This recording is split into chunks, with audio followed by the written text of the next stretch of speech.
العالمين والصلاة والسلام على رسول الكريم وعلى آله وأصحابه ومن استنى بسنته إلى يوم الدين. All praise is due to Allah. May Allah's peace and blessing be on the last Prophet Muhammad sallallahu alayhi wa sallam, and on all those who follow the path of righteousness until the last day. The topic of this evening's presentation, which was chosen for me, was youth, the pillar of society, the pillars of society. When I thought about this topic, I understand from it that the organizers wanted me to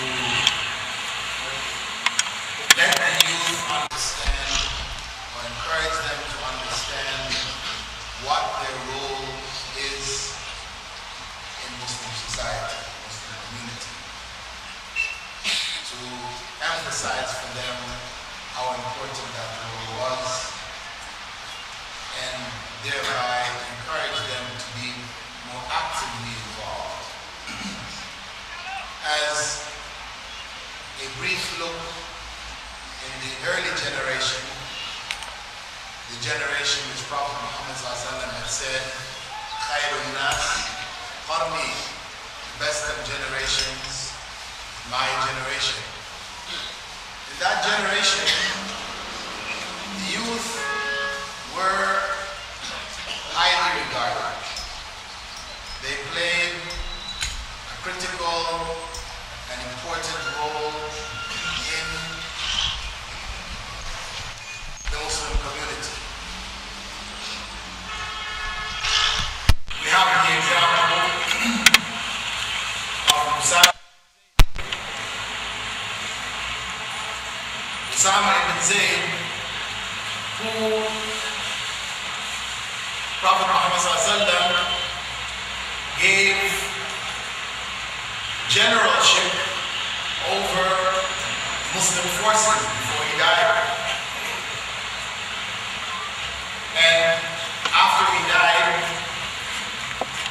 when the forces were sent out of Medina to meet a challenge which was coming from the Romans, and the other Sahaba questioned the sending of Usama ibn Zayd, who was somewhere around 15 to 17 years old, at the head of the Muslim army, an army which included many senior Sahaba, etc. They questioned it. Abu Bakr didn't question it. For him, Prophet Muhammad ﷺ had chosen Usama ibn Zayd. It meant he was the best one for the job. Can you imagine putting at the head of the Pentagon a 15-year-old kid?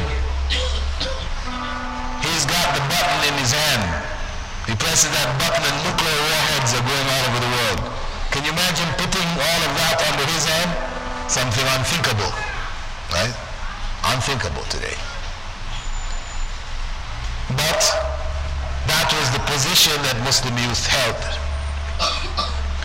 And the example of Umar ibn al-Khattab, who used to include in his meetings with the leading Sahaba, when he sat with them on Shura, a consultative committee wherein decisions were made, he would include along with him Abdullah bin Abbas, who again was 15, 17 years old.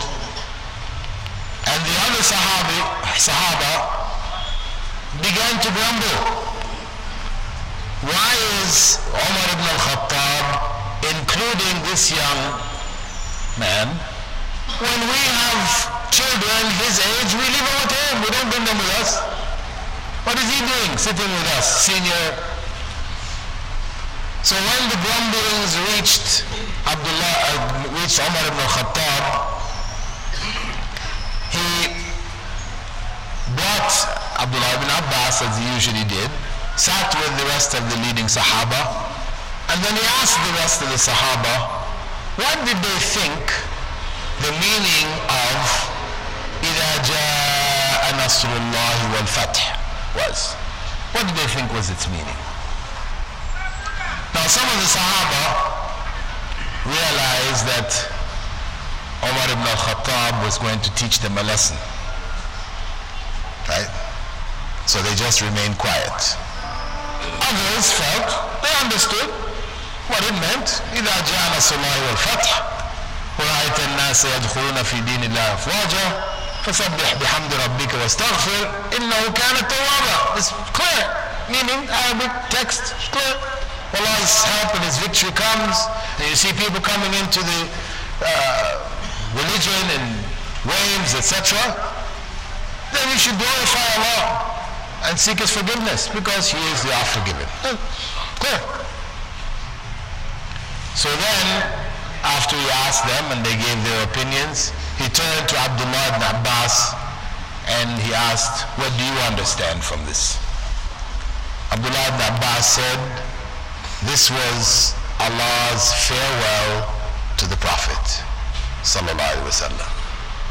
This surah was bidding the Prophet sallallahu alaihi wasallam farewell, that his time had come to an end. And after Ibn Abbas had made this explanation,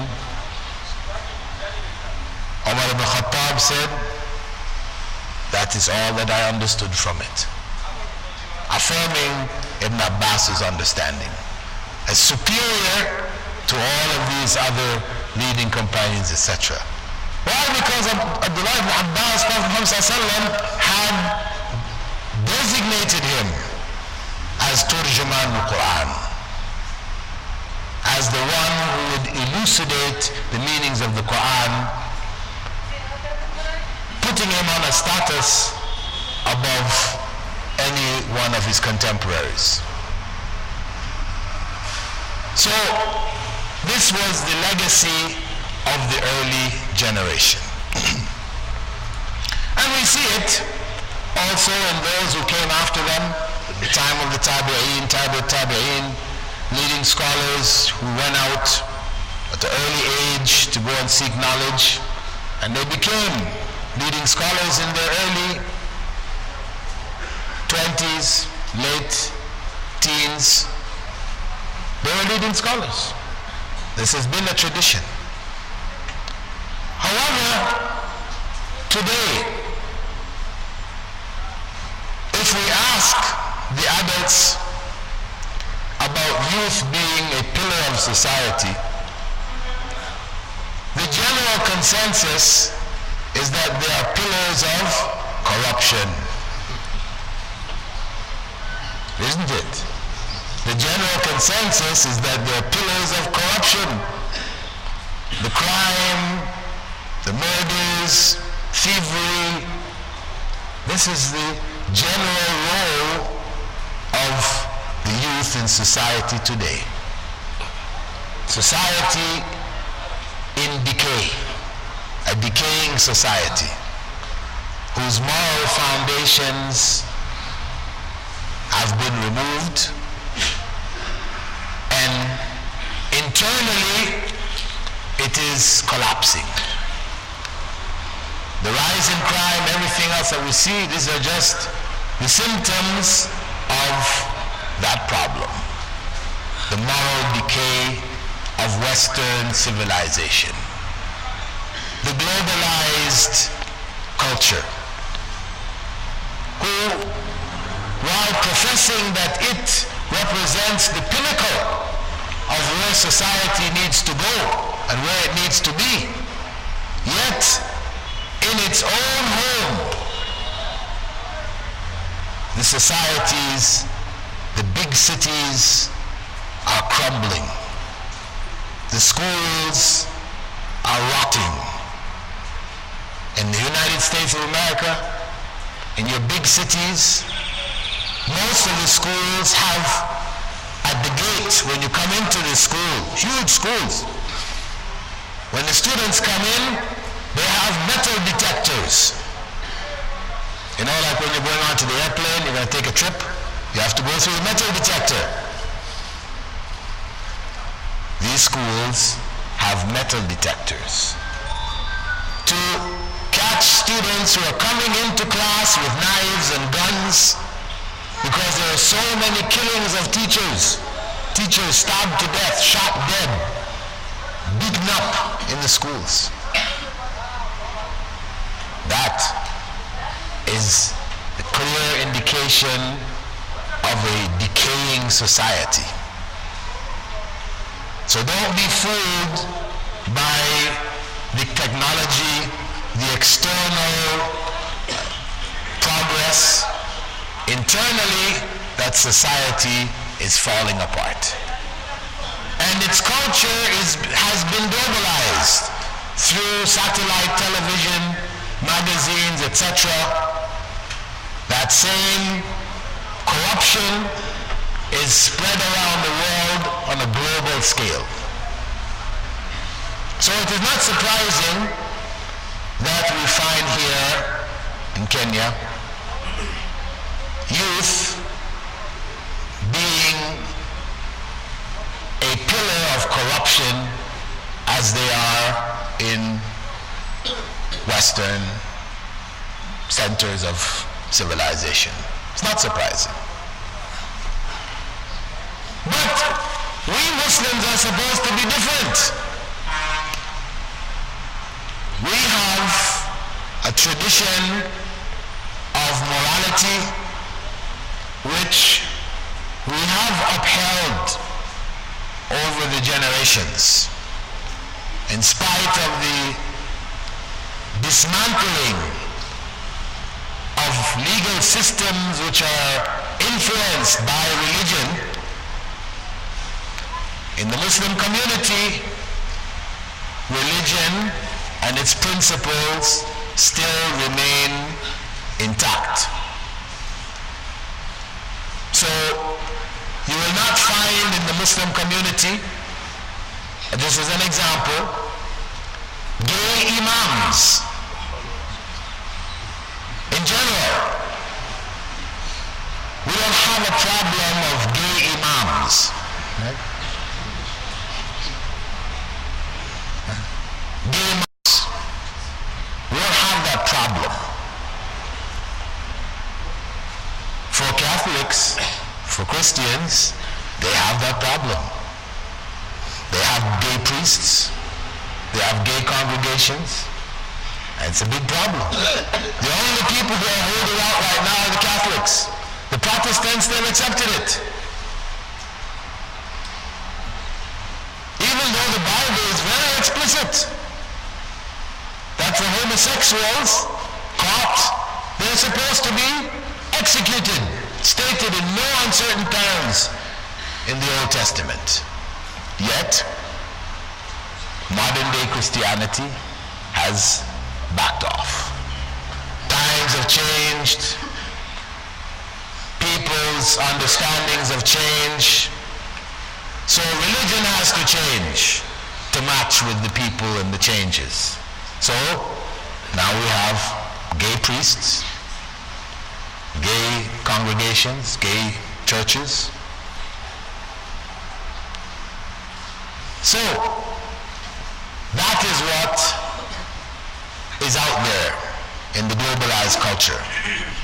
Internally, as Muslims, we have tried to hold this back. And alhamdulillah, to a large degree, because of the solidity of the foundations of Islam, we have kept much of that at bay. However, let me tell you, in San Francisco, there is a gay mosque. Yes, there is a gay mosque in San Francisco. San Francisco is the headquarters of homosexuals of the world. They have a gay mayor, they have gay, it's the headquarters. And now they have a gay mosque. So though as a whole Muslims will never accept this, we can see some things happening. And when we come back to the Muslim community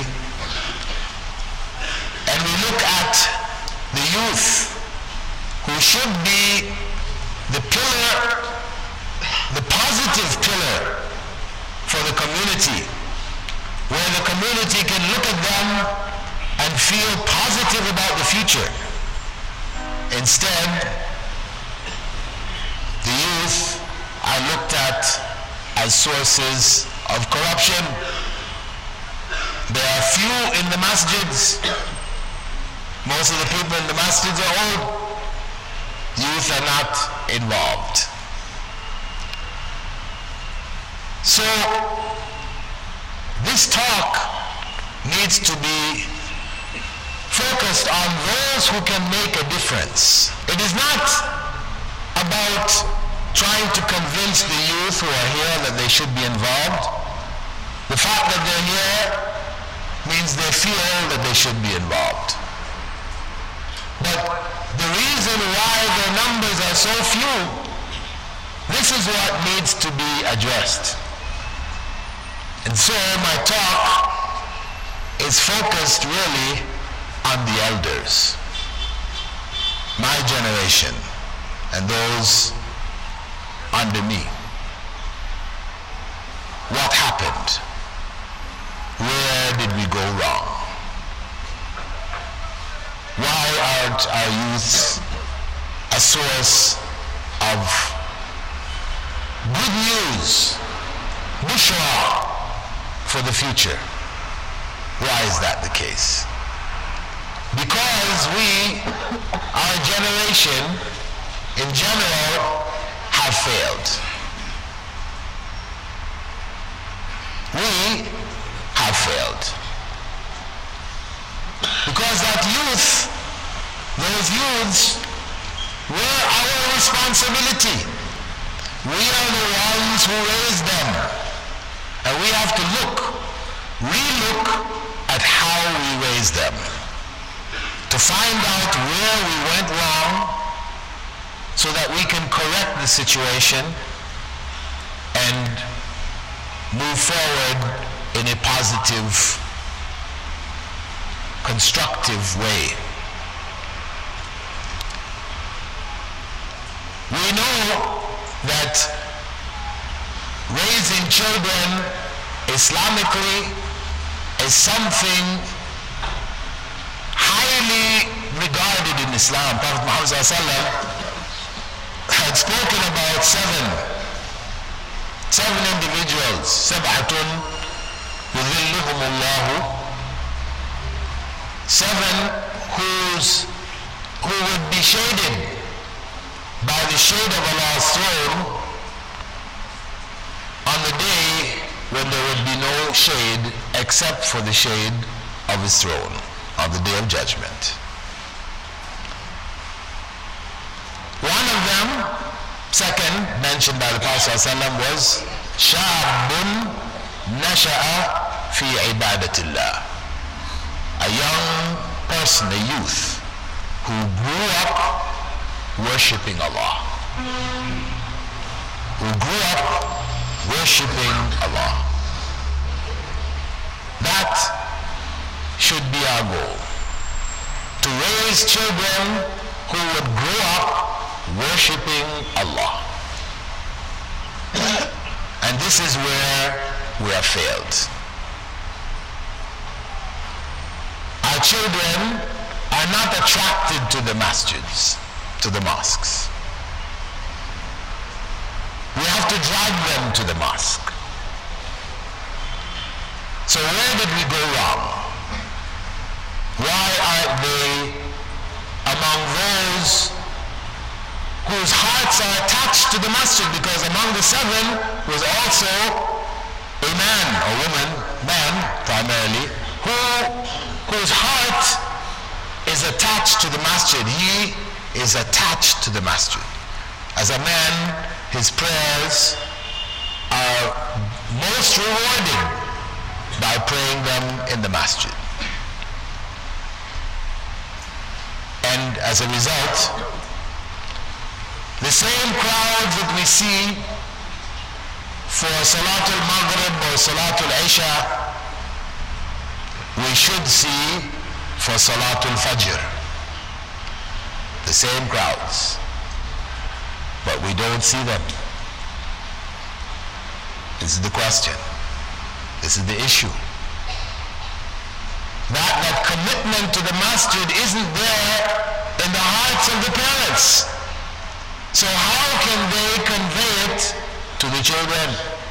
As they say in Arabic, فاقد الشيء لا يعطي. One who is lacking cannot give what he is lacking.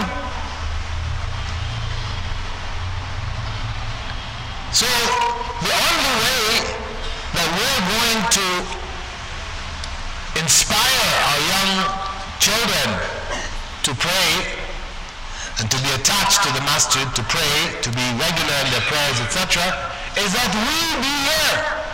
We fill this masjid in Salat al-Fajr. And by the time our children are 7, we have them here with us. We have the children here with us. Mostly we leave children at home. Mostly. But that wasn't the way of the first generation. Prophet Muhammad ﷺ is recorded, he was making salah and Hassan and Hussein were climbing on his back. He would pick them up when he stood up, put them down when he had to go to make sujood. This was the Prophet of Allah sallallahu alayhi wa sallam. And the Sahaba were known to have the kids in the mosque and make toys for them during the times of fasting to distract them from wanting to break the fast. And they would be there in the masjid breaking the fast along with their parents. But mostly we don't require kids to fast. We don't stress salah. So why should it be a surprise that our children are not represented Islamically in the masjid? Prophet Muhammad ﷺ had said, كُلُّكُمْ رَاعٍ وَكُلُّكُمْ مَسْئُولٌ عَنْ رَعِيَّتِهِ. Each and every one of you is a shepherd responsible for his or her flock. Mas'ulun, meaning you will be asked about that responsibility. Allah will ask us on the day of judgment how we raised our children. Of course, if our children go astray, they make decisions to leave Islam or not practice it in one way or another, they have to answer before Allah for their decisions, but we will have to answer to Allah for what happened to them. What brought them to that state? It is not a normal state. The normal state is that righteous parents give birth to and raise righteous children. Of course, people can point to the son of Noah, right? Prophet Noah's son. When he told him to get on the boat, he said, no, he didn't go on. He had deviated. But is that the norm? That is the exception. That is to show that ultimately it is in Allah's hands. That even though the principles of righteousness were there, people can still reject it. So you might teach your child everything, provide everything for them, and they may still go astray. It's possible. But it's not the norm, it is the exception. So we don't point to the son of Noah and say, well, look at the son of Noah. So we have to go back and ask ourselves, what happened? Why have we failed? Well, we have to ask ourselves, where do most of our children spend their time? In a day, children, where do they spend most of their time? In school. That's where they spend most of their time. In school. What kind of school? I think, from what I have heard, that the majority of our children do not spend their time in Islamic schools. Either they go to government schools or they go to private schools, which you can just say are Christian schools. We are putting our children in the hands of Christians to teach them. What do you think? Even the teachers in the government schools, most of them will be Christians, so it's not much different. So what do you think?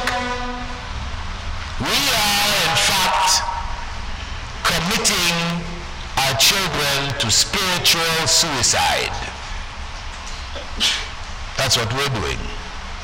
We're hijacking their Islam. It is the right of every Muslim child to be raised, educated in an Islamic environment.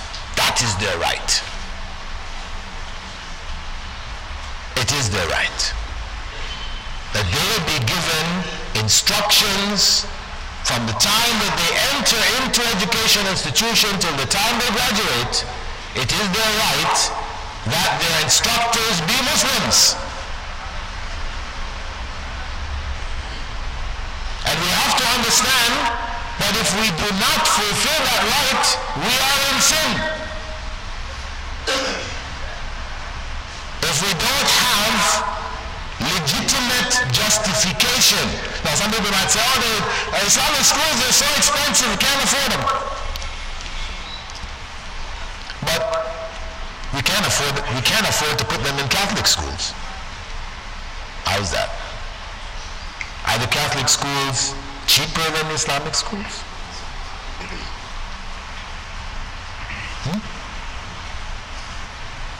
We find excuses. Islamic schools, the academics is not very good.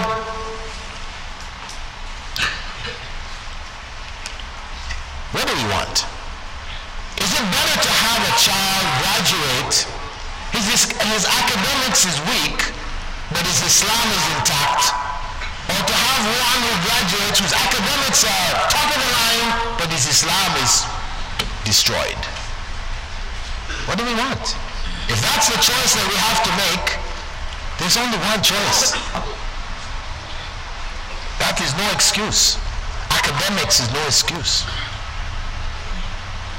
I've heard some parents even tell me, we're putting our children in Catholic schools because we want them to give dawah to the Catholics.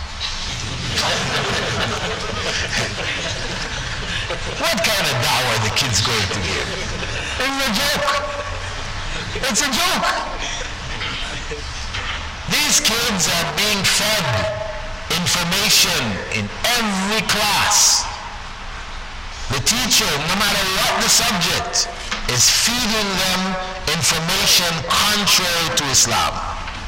Because their whole belief system is contrary.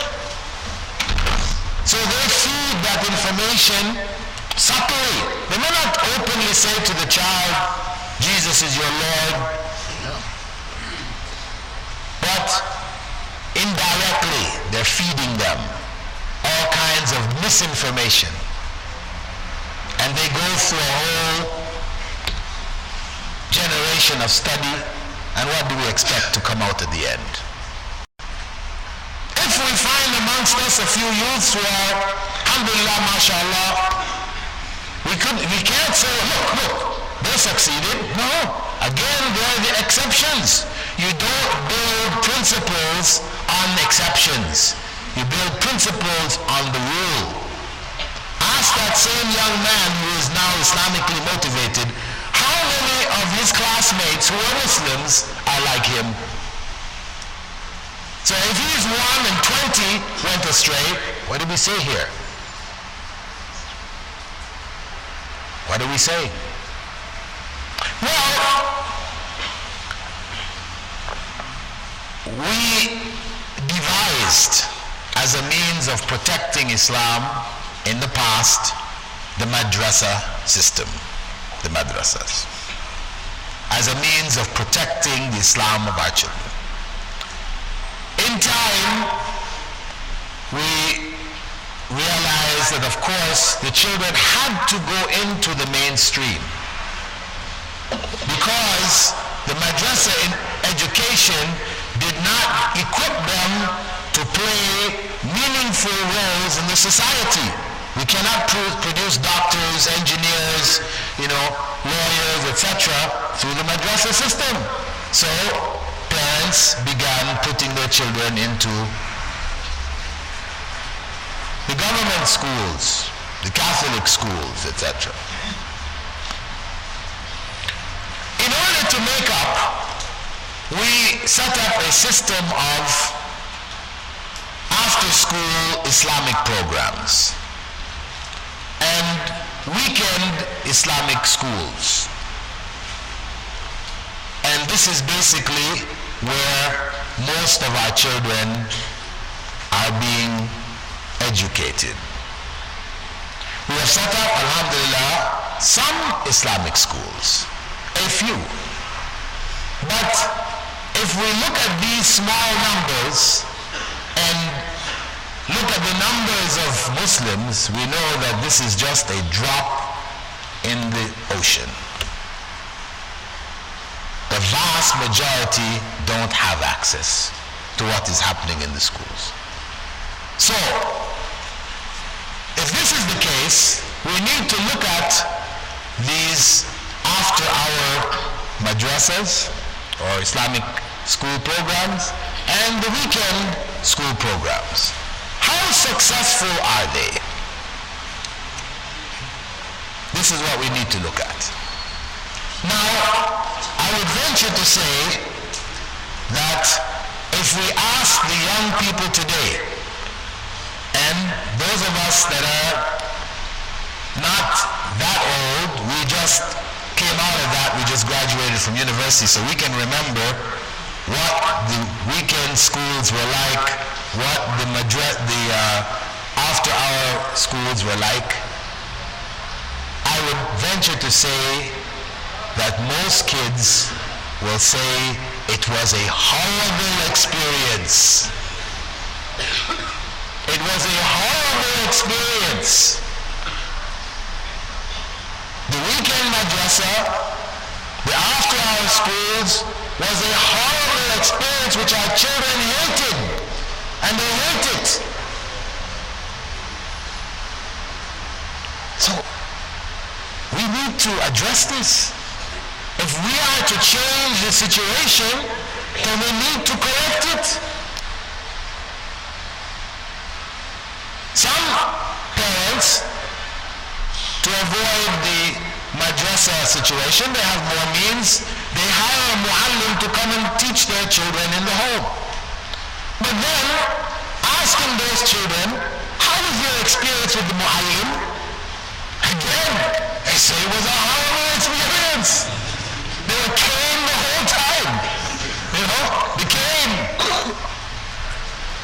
Abuse. That's what it becomes down to. It comes down to abuse. So what can we expect? We know in general that the muallim, for the most part, who become the muallims? Those who are problem students, they can't make it in the regular madrasa, so we push them in the regular school, government school, and then we push them in the madrasa. This is where they're put. So your problems, the problem children of the society are your future muallims. Allahu Akbar. So what can we expect? What can we expect? So this is a very, very serious problem. And it's not just here in Kenya. Don't think I'm just picking on you. No, this is all over the Muslim world. All over the Muslim world. There is this very serious problem of education. That Muslims have not taken the responsibility for establishing educational institutions in the community and to ensure that young people are properly educated Islamically, so that we can have a generation in which we can have hope for a bright future. This is a global problem for the Muslim community, the Muslim world. It's a challenge. It can be changed. It can be corrected. But we have to recognize it, and then we have to tackle it systematically. This is the only way. We have to first recognize it, accept it. You all are laughing, so we know this is not a secret. You know, Dr. Bilal came here and exposed some secrets. No, you all know it, and you know it well. You know those children, when you want to take them to weekend madrasa, they hate it. They don't want to go. They're crying, dragging them to these madrasas. So we are sealing our fate, sealing the future for ourselves.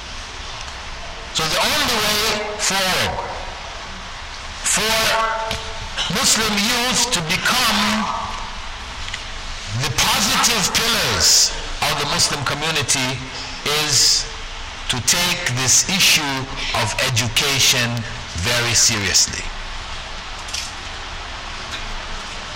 Of course, we cannot in an instant provide sufficient schools for all of our children and just turn the thing over and around in a matter of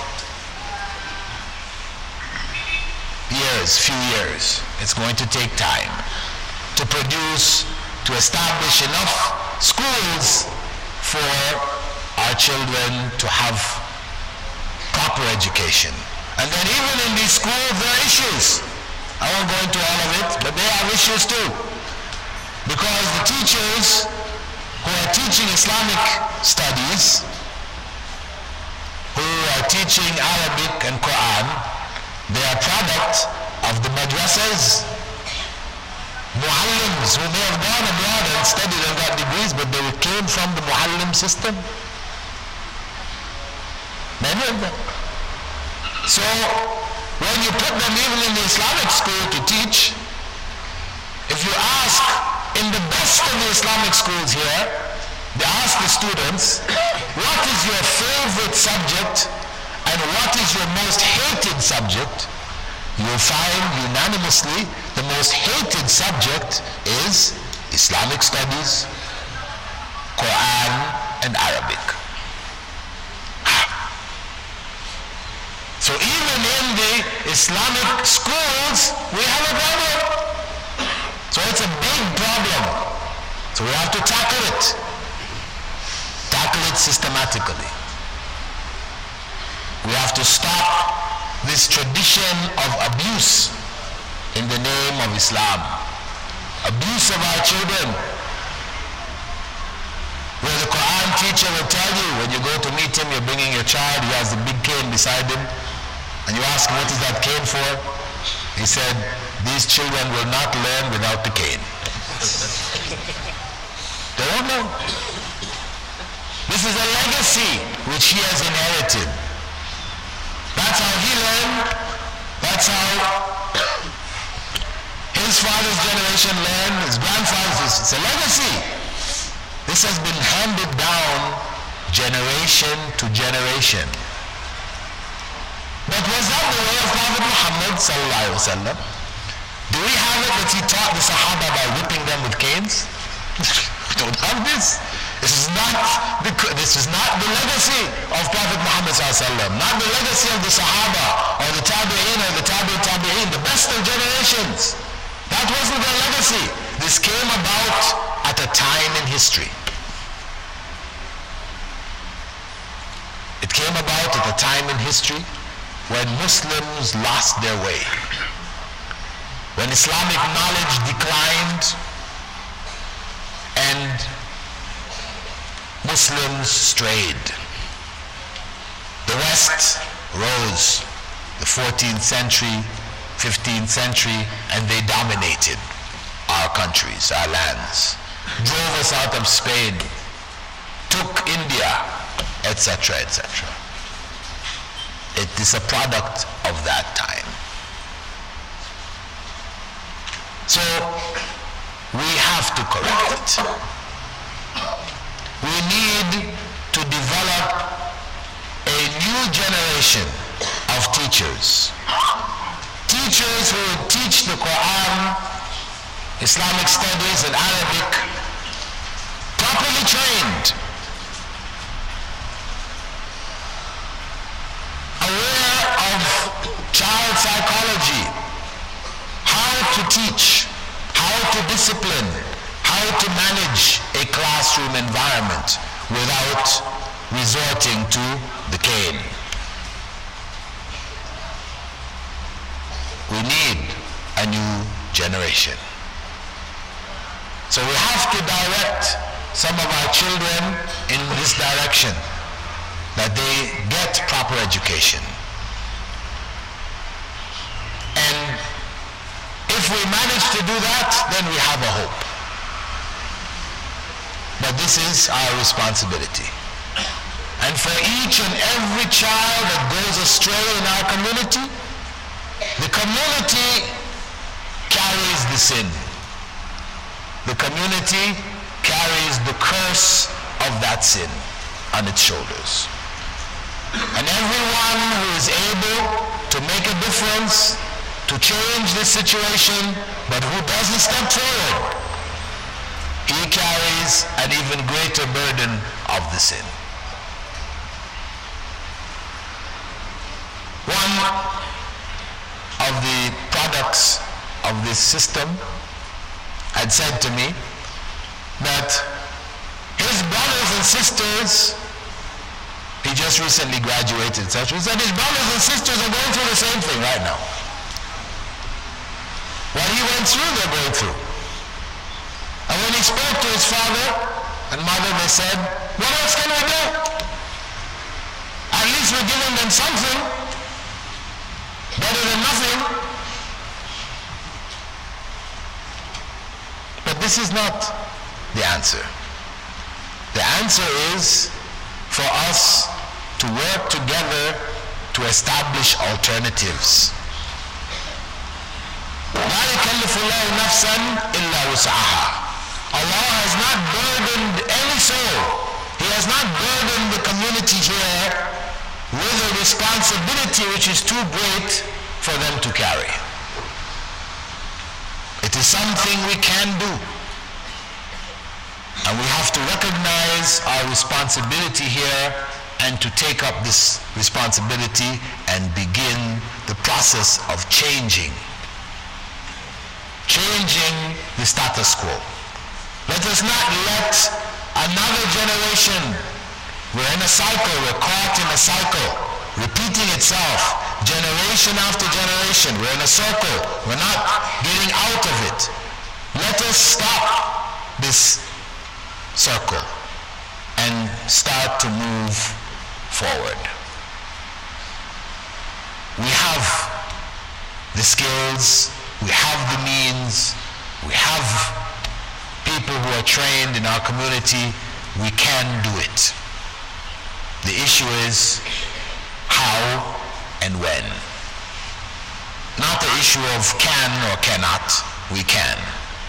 But the issue is how and when. When? We can begin now.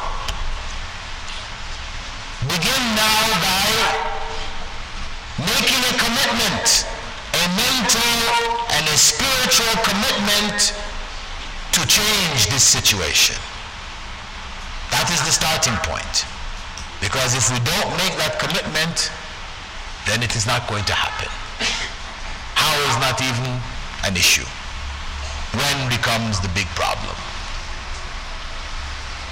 If we accept this responsibility, recognize it, commit ourselves to change it, then the when is now. We can start the steps from now. Bring those who are like-minded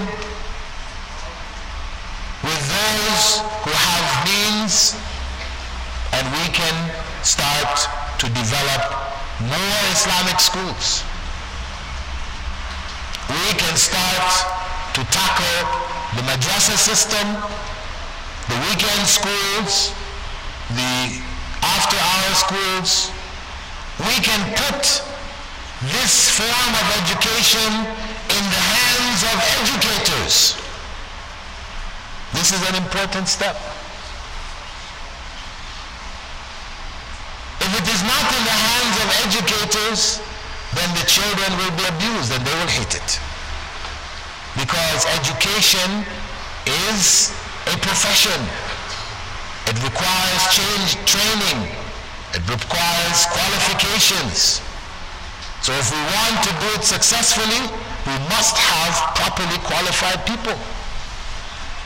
So here we have in our midst teachers, for example, who are trained in early childhood education, but the Islamic knowledge may not be that good. Then we need to set up programs of training for those teachers so that they can fill those slots. We have to decide and begin to make a change. The future of our youth, the future of our society depends on it. What we decide here and now will determine what is to come. So I ask you, brothers, if there are sisters, I don't know, there are sisters, brothers and sisters, to make this decision tonight. And then we have organizations. We need to contact the organizations, step forward, step up, and say, we want to make this change. What can we do? And inshallah, we have people who can channel this energy, channel the qualifications and the finances, direct it to start this process of change. And it's something real, it is possible. It's just up to us. Do we want to do it? Of course, it's easier to let it go. It's easier to let things continue as they are. Change is always difficult. It requires effort. And it's our nature to not want to make the effort. But it goes back in the end to what? To Iman. Do we really believe in Allah? Or are we only saying that we believe in Allah? That's what it comes down to. If we really believe in Allah, believe that we will be asked on the day of judgment about our children, what happened, why it happened, then that fear of the last day will motivate us, will be a driving force, a positive driving force for us to come together, because we have to do it together. We can't do it as individuals. To come together and make this change a reality. So, just as a witness before Allah, I want those people who have accepted this responsibility and have made the spiritual commitment in their hearts from tonight to start to work for the change to put up their hands. And This is before Allah. Allah is the witness. I won't be here to remind you next year or 6 months from now. This is before Allah. Alhamdulillah. We can do it. So, inshallah, this is what Allah brought me here to share with you. And it's now for you to take that responsibility and make the difference. This effort, this commitment will not succeed without the help of Allah. So we need to turn to Him now and ask for His help. We make the commitment, inshallah we make the effort, and with Allah's help, it will become reality. So I ask Allah subhanahu wa ta'ala to strengthen our resolve to make the change. I ask Allah to forgive us for our failures, our deficiencies of the past which has led to the situation that we're currently in. It was out of ignorance, so we ask Allah to forgive us for our ignorance. We thank Allah subhanahu wa ta'ala for the realization and the knowledge that we now have. And we ask Him to give us the strength to go ahead and act on this knowledge. We ask Allah subhanahu wa ta'ala to protect our children that are currently caught up in this evil system, to protect them from destruction. And we ask Allah subhanahu wa ta'ala to make those who manage to survive beacons in helping those who have lost their way. We ask Allah to help us to help them, to give them a forefront position in this effort, because they know best what they have experienced. And I'm sure they have many good ideas as to how to change this.